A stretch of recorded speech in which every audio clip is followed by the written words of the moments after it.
أعوذ بالله السميع العليم من الشيطان الرجيم. بسم الله الرحمن الرحيم. الحمد لله البر الجواد الذي جلت نعمه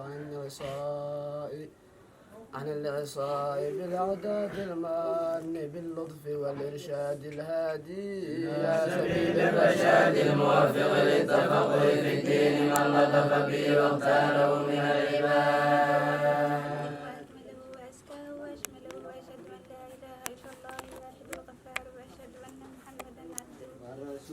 المصطفى المختار صلى الله وسلم عليه وزاده فضلا وشرفا لديه. أما بعد فإن الاشتغال بالعلم من أفضل الداعات وأولى ما أنفقت فيه نفائس الأوقات، وقد أكثر أصحابنا رحمهم الله من التصنيف من المبسوطات والمختصرات، وأتقن مختصر المحرر للإمام أبي القاسم الرافعي رحمه الله تعالى بالتحقيقات، وهو كثير الفوائد عمدة في تحقيق المذهب المعتمد للمفتي وغيره من أولي الرقبات. مصنفه رحمه الله أن ينص على ما صححه معظم الأصحاب ووفى بما التزمه، وهو من أهم أو أهم المطلوبات، لكن في حجمه كبر يعجز عن حفظه أكثر أهل العصر إلا بعد أهل العنايات.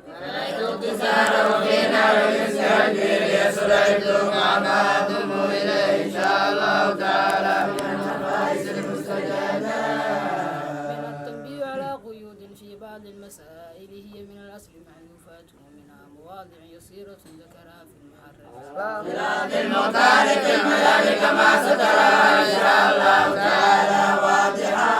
منها إبدال ما كان من ألفاظه غريبا أو موهبا خلاف الصواب بأوضح وأقصر منه بعبارات جليات. بيان القولين والوجهين والطريقين والنص ومراتب الخلاف في جميع الحالات.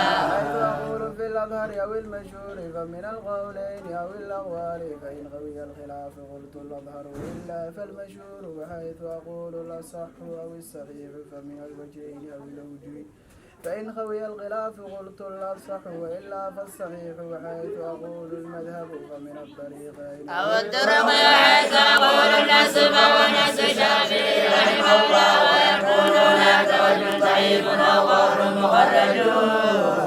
قول الجديد فالقديم خلافه، أو القديم أو في قول قديم فالجديد خلافه، وحيث أقول وقيل كذا فهو وجه ضعيف والصحيح بالأصح خلافه، وحيث أقول وفي قول كذا فالراجع خلافه.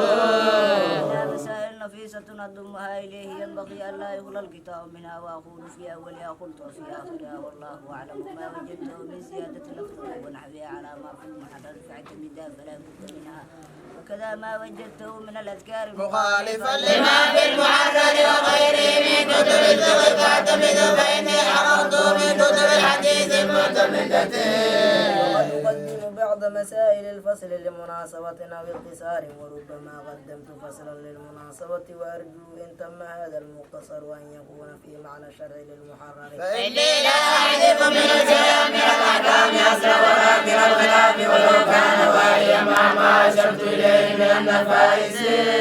وشرعت في جمع جزء لطيف على صورة الشرح لدقائق هذا المختصر، ومقصودي به التنبيه على الحكمة في العدول عن عبارة المحرر بإلحاق قيد أو حرف أو شرط للمسألة ونحو ذلك، وأكثر ذلك من الضروريات التي لا بد منها.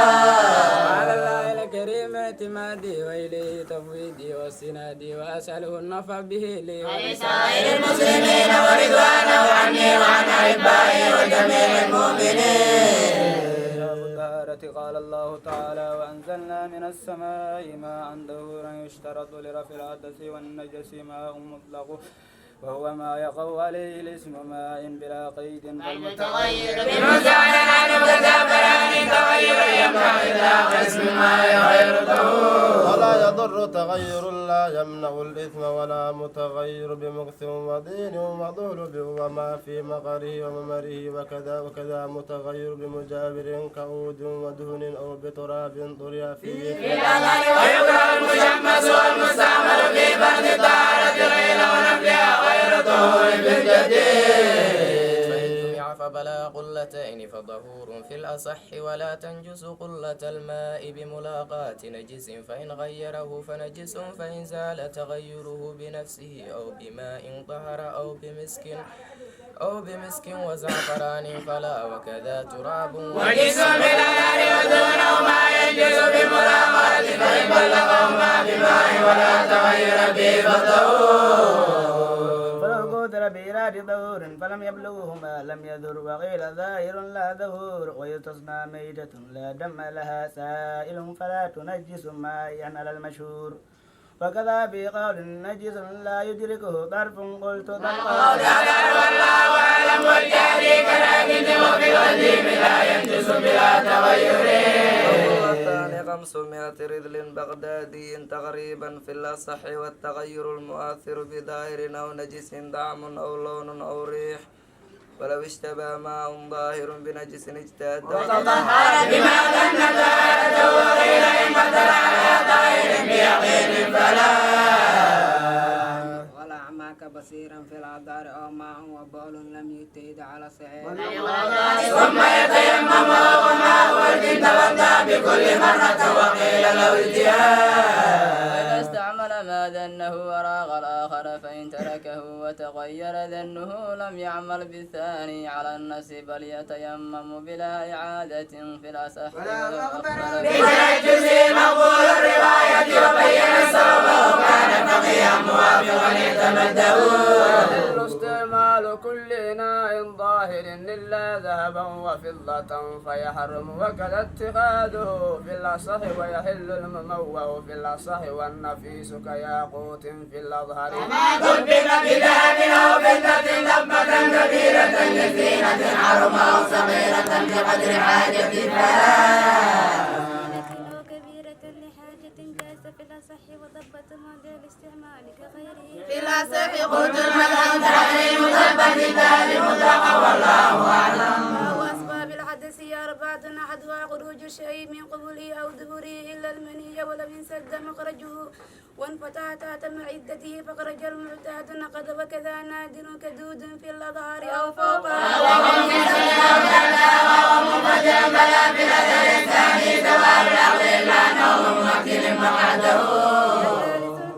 بشرتي الرجل والمرأة إلا محرم في الأظهر والملموس كلامس في الأظهر ولا تنقض صغيرة وشعر وسن وظفر في الأصح الرابع مس قبل الآدمي ببن الكف وكذا في الجديد حلقة دبره لا فرج بهيمة وينقض فرج والصغير ومعاد الجب والذكر والشذ باليد شرعي بالأصح ولا ينقض رسول أصابعها بالله. يحرم بالحدث صلاة والطواف وحمل المصحف ومس ورقه وكذا جلد على الصحيح وقريدة وصندوق فيما مصحف وما كتب لدرس قرآن فرائض الأصح ونصائر الحمل في أمجاد وتفسير ودنانير لا قلب ورقيب روح. أن سبي المحدث لا يمنع قلت لا صح حل قلب ورقه بعود وبه قد على العراقيون والله أعلم من تيقن ظهورا أو حدثا وشهد في جدي أحمل بيقيني فنبيقنه فإذا سابق فجد ما قبله ما في الأصحيح. ويقدم داخل الخلاء يساره والخارج يمينه ولا يحمل ذكر الله تعالى ويعتمد جالسا يساره ولا يستقبل القبلة ولا يستدبرها ويحرمان بالسعراء. ولا يبول في ماء راكد وجحر ومهب ريح ومتحدث وطريق وتحت مثمرة ولا يتكلم ولا يستنجي بماء في مجلسه ويستبرئ من البول ويقول عند دخوله بسم الله اللهم إني أعوذ بك من الخبث والخبائث وعند خروجي غفرانك الحمد لله الذي أذهب عني الأذى وعافاني. يجب الاستنجاء بماء أو حجر وجمعه ما أفضل وفي معنى الحجر كل جامد ظاهر خالع غير محترم وجلد دبخ دون خيره في الأظهر وشرط الحجر ألا يجف النجس ولا ينتقل ولا يدرى أجنبي ولو نظر أو انتشر فوق العادة ولم يجاوز وعجب الزوجات يعجل بالأذان ويجب ثلاث مساحات ولو بأذان في عجل فإن لم ينقى وجب الإلقاء والسنة الإيتاء. وكل حجر لكل محله وقيل يوزعن لجانبيه والوسط ويسن الاستنجاء بيساره ولا استنجاء لدود وبعر بلا لوس في الأظهر. باب الوضوء فرضه 6 أحدها نية رفع حدث أو استباحة مفتقر إلى ضوء فرض الوضوء ومتى حدث ومساعدة كفاوية الاستباحة دون رفع الصغير فيما تبردا مع نية معتبرة جاز على الصحيح أو ما يندب له وضوء كقراءة فلا في الأصح ويجب قرنها بأول الوجه. وقيل يكفي بسنة قبله وله تفريقها على أعدائه في الأصح الثاني غسل وجهه وهو ما بين منابت رأسه قالبا ومنتهى لحييه وما بين أذنيه فمنه موضع الغمم. وكذا التعليم بالأسئلة لم يزادان وهما بياضان يختلفان الناس. قلت سأل الجمهور أن موضع التعليم من الرأس والله أعلم. ويجب غسل كل هدب وحاجب وإزار وشارب وغد وأنفقة شعرا وبشرة. وقيل لا يجب بعض أنفقة سليمة واللحية إن خفت جود وإلا فليغسل ظاهرها. وفي قول لا يجب غسل خارج عن الوجه. غسل اليدين مع المرفقين فإن قضي بعضه وجب غسل ما بقي من مرفقيه. فرأس عظم العلد على المشهور وفوقه ندب باقي علده الرابع ومسمى مسن لبشرة رأسه أو شعر في حده. جواز غسله وغسل اليد بلا مد وخامس غسل اليدين مع كفه السادس ترتيبه هكذا. ولو اغتسل محدث فالأصح أنه إن أمكن تقدير ترتيب بأن غطس ومكث صح وإلا فلا. قلت الأصح الصحة بلا مكت والله أعلم. والله أعلم. أسنن السواك عرضا بكل خشن لا أسبوعين وتغير الفم ولا يقرأ إلا للسائل بعد الزواج. التسمية أوله فإن ترك ففي أثنائه وغسل كفيه. فإن لم يتيقن وانظر ما كره خمس ما في الإناء قبل غسلهما والمضمرة والاستنشاق. والأذر أن بذلهما أفضل ثم الأصوي يتمضمض بغرفة ثلاثة ثم يستنشق بأخرى ثلاثة ويبالغ فيما غير الصائمين. قلت الأذر تفضيل الجمع ب3 غرف يتمضمض من كل ثم يستنشق والله أعلم. وتسليس الغسل والمسح ويأخذ الشاك باليقين ومسح كل رأسه ثم أذنيه فإن عسر رفع العمامة كمل بالمسيحية وتغيير الليلة بالمسجد وأسبابه وتقديم يمنى وإطالة غرته وتعجيله والموالاة وأوجب القديم. والاستعانة والنفل وكذا التنشيف في الأصح. ويقول بعده أشهد أن لا إله إلا الله وحده لا شريك له وأشهد أن محمدا عبده ورسوله. اللهم اجعلني من التوابين واجعلني من المتطهرين. سبحانك اللهم وبحمدك أشهد أن لا إله إلا أنت أستغفرك وأتوب إليك. وحمدك على عطاء الله أسأله. باب مسح الخف يجوز في الوضوء للمقيم يوما وليلة وللمسافر 3 بلياليها من الحدث بعد لبس. فإن مسح حضرا ثم سافر أو عكس لم يستوف مدة سفر. وشرده أن يلبس بعد كمال ظهر ساترا محل فرجه. يمكن اتباع المشي فيه لتردد المسافر لحاجته قيل وحلالا. ولا يجوز منسوج لا يمنع ماء في الأصح ولا جرمقان في الأظهر. ويجوز مشقوق قدم شد في الأصح. ويسن مسح أعلاه وأسفله خطوطا. ويكفي مسمى مسح يحاذي الفرض إلا أسفل الرجل وعقبها فلا على المذهب. قلت حرفه كأسفله والله أعلم. ولا مسح لشاك في بقاء المدة. وجب تجديد الرأس ومن نزعه وبدون المسح غسل قدميه يقصر في قوله يتوضأ.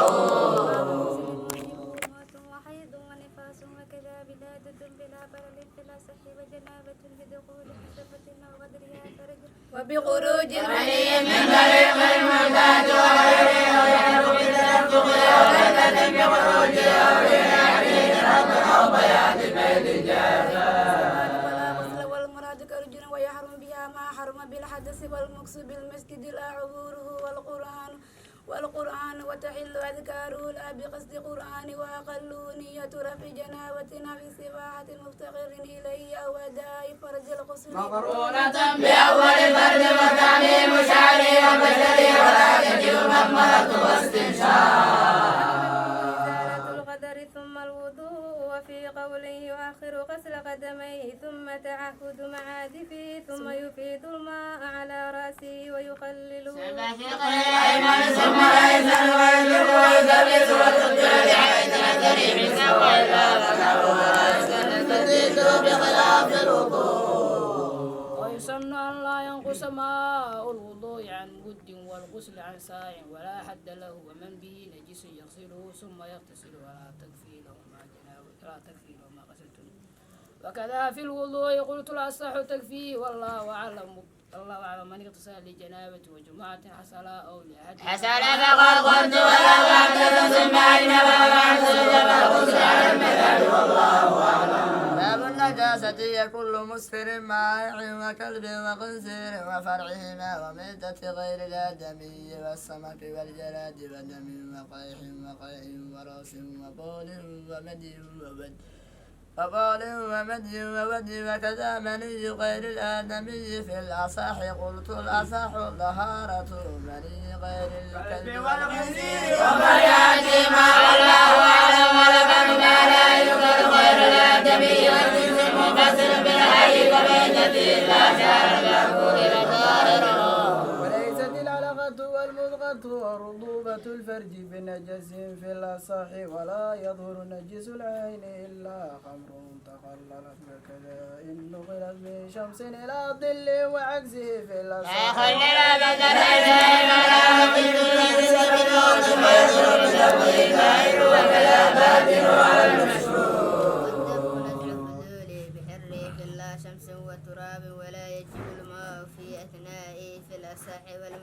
كذلك النجس وما نجس بملاقاة غير من دم غسل سبع لله بالتراب. تعين التراب وأن الخنزير ككلب ولا يكفي تراب نجس ولا ممزوج بماء في الأصح وما تنجس ببول سبيل إلا من غير لبن مذيع وما تنجس بغير ماء لم يكن عين كفاج بالماء. كانت وجب إزالة الضعم ولا يضر بقاء لون أو ريح عسل زواله. وفي الريح قول قلت فإن بقيا معا ضر على الصحيح والله أعلم.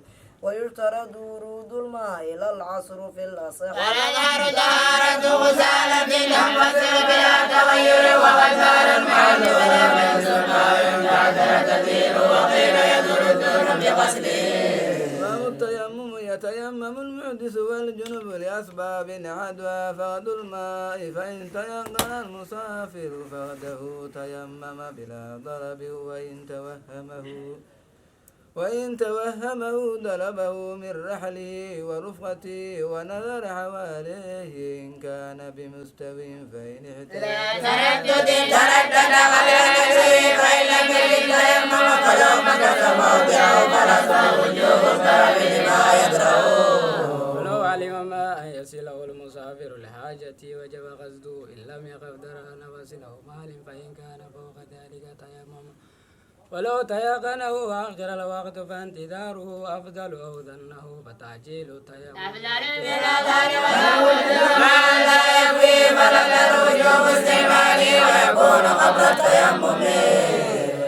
شراه بثمن مثله إلى أن يحتاج إليه لدين مستغرق أو مؤنة سفره أو نفقة حيوان محترم ولو هب له ماء أو عير دلوا وجب القبول في الأصح ولو هب ثمنه فلا ولو نسيه في رهده أو أضله فلم يجد بعد الطلب إلى ولو أجل عنه في رحال فلا يقضي. لفراش محترم وله مالا الثالث مرض يخاف معه من استعماله على منفعة عضو وكذا بدء البر أو الشيء الفاحش في عضو ظاهر في الأظهر وشدة البرد كمرض وإن لم تنع استعماله في عضو عليه سابق وجه التيمم وجه غسل السعي على المذهب. ولا ترتيب بينهما للجنب فإن كان محدثا فلا صح اشتراط التيمم وقت غسل العليل فإن جرح عضواه فتيممان فإن كان كجبيلة لا يمكن نزحها غسل السعي كما سبق ويجب مع ذلك غسل كل جبيلة بماء وقيل بعضها. فإذا تيمم لبرد ولم يحدث لم يعيد الجنب غسلا ويعيد المحدث بعد تحليله وقيل يستأنفان وقيل المحدث كجنب والبعد الثالث أصح والله أعلم. فصل يتيمم بكل تراب ضائر حتى ما يداوى به وبرمل فيه غبار لا بمعدن وسحاقة غزف ومختلط بدقيق ونحوه وقيل أما الغريب جاز ولا بمستعمل على الصحيح. وكذا ما تناثر في الأصح ويسترد قصده فلو صفة ريح عليه فردده والنوى لم ينسي ولو يمم بإذن جاسه وقيل يسترد عذرا وأركانه نقل الطعام نقل من وجه الله يدنا ونزل من الزيوية سباحة صلاتها ولو نوى فرد التيمم لم يكفي في الأصح ويجب قرنها بالنقل وكذا استدامتها إلى مسح شيء من الوجه على صحيح فإن نوى فردا ونفلا أبيح أو فردا فله النفل على المذهب نفلا أو إذا تتنفل الفرد على التيمم من وجه ولا يجب إيصاله منبت الشعر الخفيف ولا ترتيب في نقله في الأصح فلو ضرب بيديه ومسح بيمينه وبيساره يمينه جاز ويده التسمية والمسؤول ويديه بضربتين. وجوب ضربتين وإن أمكن بضربة بخرقة ونحوها والله أعلم ويقدم يمينه على وجهه ويخفف الغبار وموالاة التيمم الوضوء والغسل وإنه تفريق أسابيع ولو يجب نحوها جميل الثانية والله أعلم. فقد ماء فوجده إن لم يكن في صلاة بدل إن لم يختن بمانع كعدش أو في صلاة لا تسقط به بدلت على المشهور وإن أسقطها فلا وقيل يبدل النفل والأصح أن قضاها ليتوضأ وأن المتنبه لا يجاوز ركعتين إلا من نوى عددا فيتمه ولا يصلي بتيمم غير فرد ويتنفل ما شاء. كفرد في الأظهر والأصح صحة جنائز مع فرد وأن من نسي إحدى الخمس كفاه تيمم لهن وإن نسي مختلفتين صلى كل صلاة بتيمم وإن شاء تيمم مرتين وصلى بالأول أربعا وبالثاني أربعا ليس من التي بدا بها ومضربتين صلى خمس مرتين بتيمم. ولا يتيمم لفرض قبل وقت فعله وكذا النفل ماقت في الأصح من لم يجد ماء ولا تراب لزمه في الجديد أن يصلي الفرض ويعيد ويقضي المقيم المتيمم لفقد الماء إلى المسافر إلى العاسب السفري في الأصح ومن تيمم لبرد قضى في الأذان لمرض يمنع الماء مطلقا أو في الغرفات لا يكون بجريد منكسر. وإذا مسافر لم يقض في الأظهر إن وضع على ظهر فإن وضع على عبس وجه فإن على المشهور. سني 9 سنين وأقله يوم وليلة وأكثره 15 بلياليها وأقل الظهر بين الحيضتين 15 ولا حد لأكثر ويحرم به ما حرم بالجنابة وعبور المسجد إن خاف التلويث والصوم. ويجب قضاء بقرار صلاة ما بين سرتها وركبتها وقيل لا يحرم غير الظهر فإذا قضى لم يحل قبل غسل غير الصوم والقضاء. والاستعادة عدة دائم كسلس فلا تمنع الصوم والصلاة فتغسل المستعادة فرجها وتحسبه وتتوضأ وقت الصلاة وتبادر بها فلو أقل لمسرات الصلاة كالصدر وانتظار جماعة لا يضر وإلا فيضر على الصحيح. الوضوء لكل فرد وكذا تجديد العساوة في الأصح ولو انقطع دمها بعد الوضوء.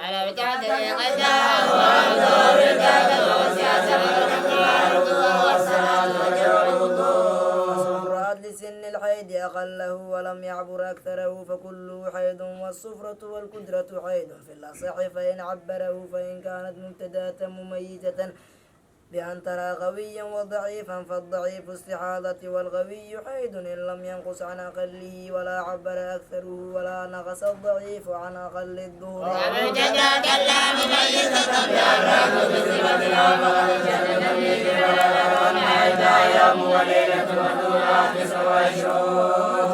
بأن سبق لها حيض وظهر فترد إليهما قدرا ووقتا وتثبت بمرة في الأصح، ويحكم للمعتادة المميزة بالتمييز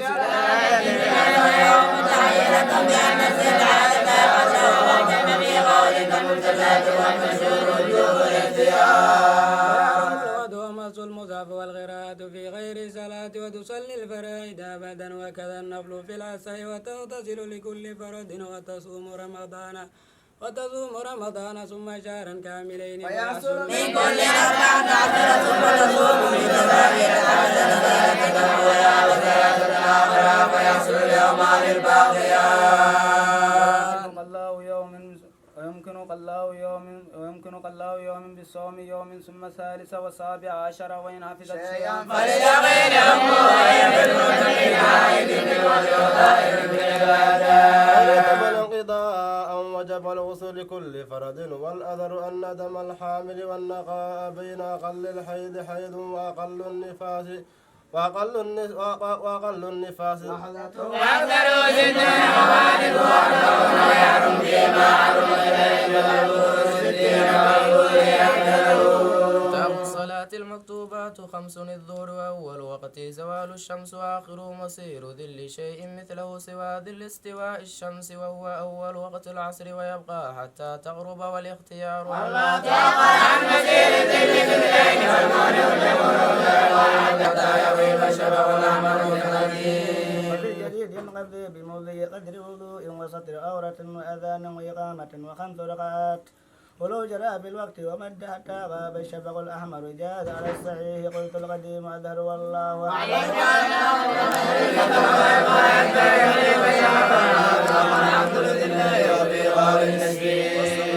الصادق والمنتشر الضوء معترضا بالوفق، ويبقى حتى تطلع الشمس قلت يقرأ تسمية المغرب عشاء والعشاء عتمة والنوم قبلها والحديث بعدها إلا في خير والله أعلم. ويسن تعجيل صلاة الأول وقت، وفي قول تأخير العشاء أفضل، ويسن يكون في 6 عشر وخمسة وتسعة ببلد حار وجماعة المسجد يقصدونه من بعده. وقع بعد صلاته في الوقت فالأصح أنه إن وقع ركعة فالجميع أداء، وإلا فقضاء. ومن جهل الوقت اجتهد بورد ونحوه، فإن تيقن صلاته قبل الوقت قضى في الأظهر، وإلا فلا. والباقي لفائد والتنزيل والتقييم والحاجة التي لا يخاف فوتها. الصلاة عند الاستواء إلا يوم الجمعة وبعد الصبح حتى ترتفع الشمس كرمح، والعصر حتى تغرب فائدة وكسوف وتحية وإلا بالحرم مكة على الصحيح. لمسلم بالغ عاقل ظاهر ولا قضاء على كافر كالمرتد والسبية، ويؤمر بها لسمع ويضرب عليها لعقل ولا ذي حيض أو جنون أو يسمع عند صلاة السكر والوسائل ذات الأسباب والبصير من وقت تكبيرة وجبت الصلاة. وفي قوله يشترط ركعة ولا ظهر وجوب الظهر من ذاك تمرين هذا العصر والمقدار على الصحيح أو بعدها فلا إعادة على الصحيح أو هذا قول أول وقت وجوب بين الوقت وإلا فلا. الأذان والإقامة سنة وقيل فرض كفاية، وإنما يشرعان لمكتوبة، ويقال في العيد ونحوه الصلاة جامعة، والجديد ندبه للمنفرد، ويرفع صوته إلا بمسجد وقعت فيه جماعة، ويقيم للفائدة والله أعلم. فإن كان فوائد لم يأتي بغير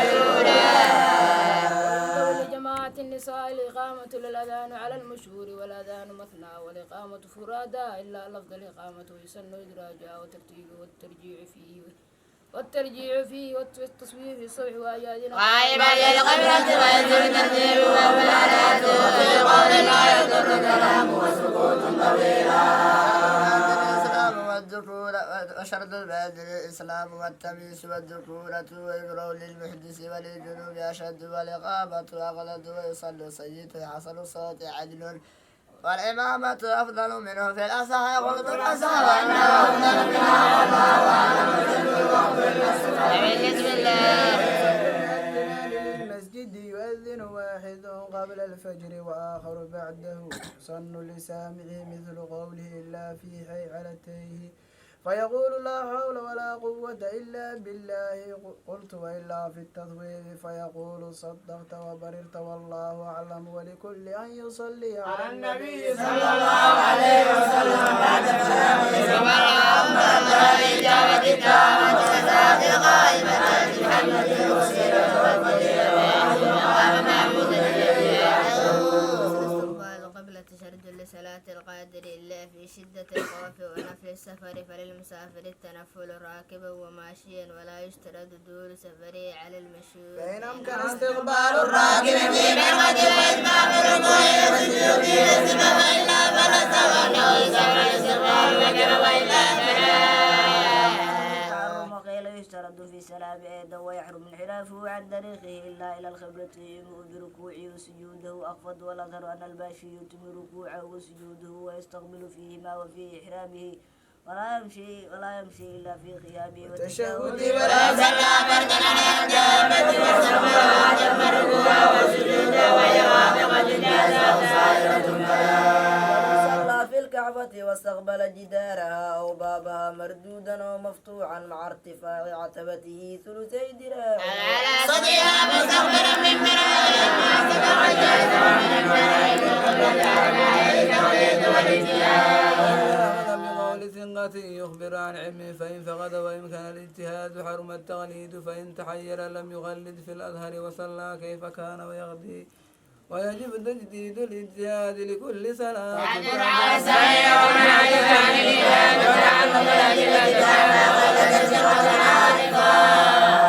وإن قدر فالعصى وجوب تعلم فيحرم التقليد ومن صلى بالاجتهاد فتيقن الغداء في الأزهر ولو تيقنوا فيها وجب استئنافها وإن تغير الجهاد وعمل بالفعل ولا خطأ حتى لو صلى 4 ركعات ب4 جهات بالاجتهاد ولا خطأ. الصلاة أركانها 13 الأول النية فإن صلى فرضا وجب قصد فعله وتعيينه ولسه وجوب النية الفردية دون إضافة إلى الله تعالى وأنه يسيه الأداء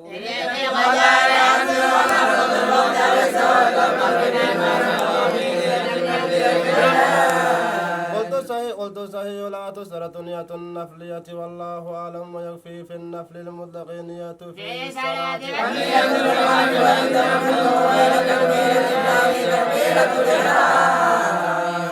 تعين على القادر الله أكبر ولا تضر زيادة لا تمنع الاسم كالله أكبر وكذا الله الجليل أكبر في الأصح لا أكبر الله على الصحيح ومن عجز ترجم وجب التعلم إن قدر ويسن رفع يديه في تكبيره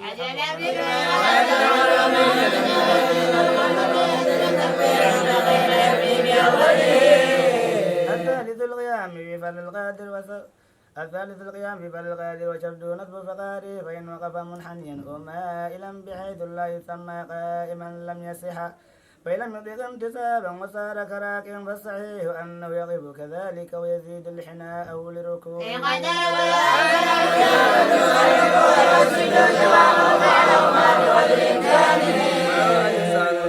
قعد كيف شاء وافتراشه أفضل من تربعه في الآثار ويكره لقاء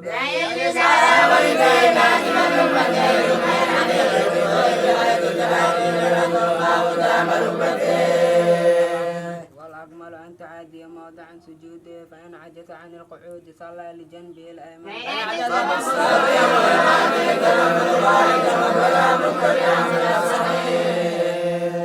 ma jeceshahay muddo kooban inaad ku barato barashada quraanka kariimka iyo hingaada carabiga ma doonaysaa inaad ku barato shariicada islaamka qaybaheeda kala duwan hab fudud oo casri ah waxa intaas diyaar kula ah adiga oo jooga gurigaaga iyo goobtaada shaqada macadka barashada quraanka kariimka ah iyo culuumta sharciga ee Nuurul Huda ka faa'iideyso oo ka mid noqo bahda macadka Nuurul Huda kala xiriir wixii faahfaahin ah ciwaanada shaashada idinkaga muuqda